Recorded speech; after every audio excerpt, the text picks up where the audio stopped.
આપ સૌને જાણકારી હશે જ કે આવતીકાલે એટલે કે 30 જુલાઈના રોજ સવારે 7 થી સાંજના 6 વાગ્યા સુધી મતદાન થવાનું છે.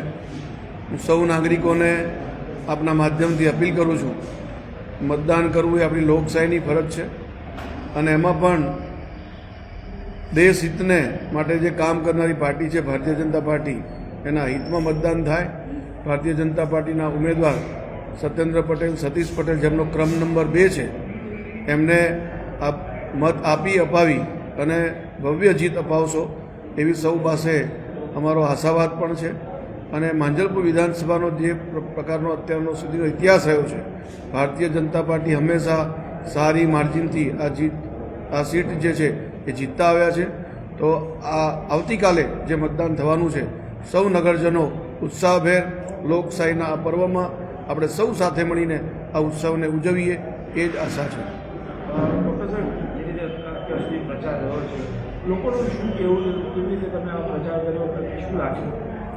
અમે જ્યારે ડોર ટુ ડોર ફેરણીના માધ્યમથી પ્રચારમાં હોઈએ કે ગ્રુપ મિટિંગોના માધ્યમથી અને છેલ્લે તો મતદાર સ્લીપ વેચવા માટે પણ ઘરે ઘરે ગયા છીએ. એમ જોઈએ તો 3 વખત ભારતીય જનતા પાર્ટીના કાર્યકર્તાઓ ઘરે ઘરે પહોંચ્યા છે અને અત્યાર સુધી માંજલપુર વિધાનસભાના તમામ મતદારોએ ઉત્સાહભેર સૌને સ્વાગત કર્યું છે, અભિવાદન કર્યું છે. અમારા ઉમેદવારની પણ દરેક બૂથમાં ફેરણી થઈ ગઈ છે, ત્યાં પણ એમનું ભવ્ય સ્વાગત કરવામાં આવ્યું છે. કેટલી જગ્યાએ મારે પણ પોતે જવાનું થયું, ત્યાં પ્રત્યક્ષ મારે નગરજનો સાથે મળવાનું થયું છે. એમને કહ્યું છે કે ભારતીય જનતા પાર્ટી હંમેશા વિકાસના કામો કર્યા, સારા કામો કરે છે, એટલે ભારતીય જનતા પાર્ટીએ મત માગવા આવવાની જરૂર નથી. અમે બધા ભારતીય જનતા પાર્ટીને જ મત આપીશું, આવો વિશ્વાસ ભારતીય જનતા પાર્ટીમાં પ્રજાજનોએ કર્યો છે.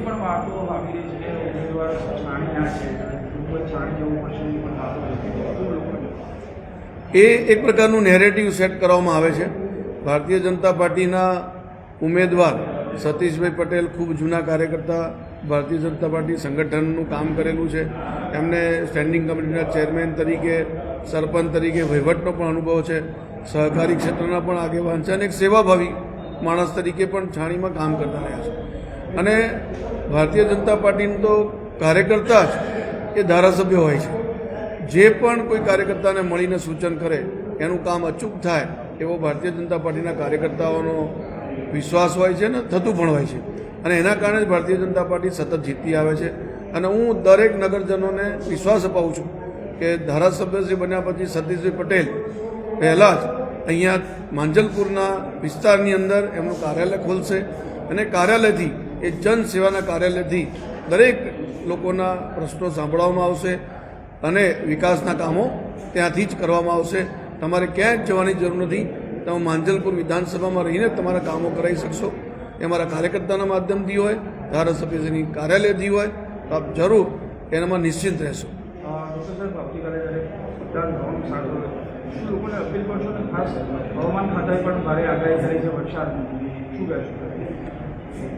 મતદાન કરવું એ સૌ નાગરિકોની લોકશાહીની ફરજ છે. આપણે જ્યારે આ મત આપીએ છીએ એ મતના આધારે સશક્ત સરકારનું નિર્માણ થતું હોય છે. સશક્ત સરકારના આધારે એક સારા નિર્ણયો કરીને રાજ્ય અને દેશને મજબૂત બનાવવાનું કામ થતું હોય છે. આપણે અત્યારે જોઈએ છીએ માન્ય પ્રધાનમંત્રી મોદી સાહેબને આપણે પ્રધાનમંત્રી 3 વખત બનાવ્યા પછી આજે ભારત દુનિયાની અંદર એક ઊંચું સ્થાન એનું થયું છે. દરેક જણ માને છે કે ભારતમાં શક્તિઓ છે અને ભારતની શક્તિઓ લોકો માનવા પણ લાગ્યા છે. આજે દુનિયામાં આપણે પહેલાં 11મા ક્રમાંકે અર્થવ્યવસ્થામાં હતા, આજે 4થા ક્રમાંક પર પહોંચ્યા છે. તો આ એ જ તમારું મત જે આપો છો, જે કમળની સામે બટન દબાવો છો, એની તાકાતથી જ આજે ભારત મજબૂતાઈથી આગળ વધી રહ્યું છે. 32 જેટલા દેશોએ ભારતના યશસ્વી વડાપ્રધાનનું સન્માન કર્યું. અનેક યોજનાઓ જનકલ્યાણકારી આજે એક ભારત સરકાર હોય કે ગુજરાત સરકાર હોય એ લોકો માટે ચલાવી રહ્યા છે. ભારતીય જનતા પાર્ટીનો હંમેશા ધ્યેય રહ્યો છે કે છેવાડાના માનવીનું કલ્યાણ થાય, સૌ સાથે મળીને સૌનો સાથ, સૌનો વિકાસ, સૌનો પ્રયાસ, સૌના વિશ્વાસના સૂત્રના આધારે આગળ વધી શકે.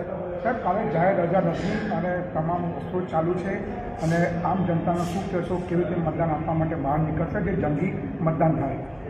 કલેક્ટરશ્રી દ્વારા અને ગુજરાત સરકારના ચૂંટણી પંચ દ્વારા કાલે માંજલપુર વિધાનસભાની અંદર જાહેર રજા ડિક્લેર કરવામાં આવી છે અને પરિપત્રો પણ થઈ ગયા છે કે દુકાનદાર હોય, ફેક્ટરી હોય કે ઓફિસ હોય, પણ માંજલપુર વિધાનસભાની અંદર બધી જ ઓફિસ જે ફેક્ટરી છે એ આપણે બંધ રાખીને મતદાન વધુમાં વધુ થાય એવો પ્રયત્ન કરીએ. માંજલપુર વિધાનસભાની બહાર કોઈ નોકરી કે કોઈ કામ કરતા વ્યક્તિઓ હોય એમને પણ એ જે તે ઓફિસ કે ફેક્ટરી છે એમને પરવાનગી આપે એવો પણ પરિપત્ર સામાન્ય વહીવટ વિભાગ ચૂંટણી પંચે ઓલરેડી કરી દીધો છે.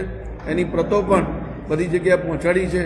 આપ સૌને આપના માધ્યમથી વિનંતી છે કે વધુ મતદાન થાય એટલા માટે આપના કર્મચારીને મતદાન માટે પ્રેરિત કરીએ અને એમનું મતદાન થઈ જાય એવું આપણે પ્રયત્ન કરીએ.